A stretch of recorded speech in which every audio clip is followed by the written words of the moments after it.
For today's video guys, bali ito yung connection ng submeter. Dahil dito sa ginagawa namin, dito sa room na to is naglagay kami ng submeter.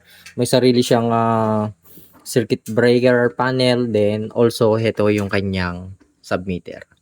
Yung service entrance wire na ginamit ko dito guys is 8.0 THH and THW type Sequin brand heto. Then yung connection natin sa submeter ay heto. Color coding guys, black and white. Bali itong black, yan yung line natin. Then ito naman isa, number 4, line ng load side.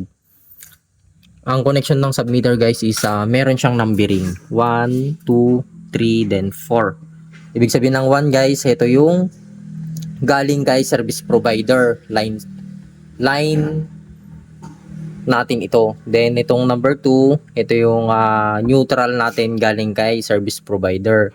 Then itong number 3, ito naman yung neutral natin galing kay load side. Then yung kulay itim na number 4, ito naman yung ating line side papuntang load side.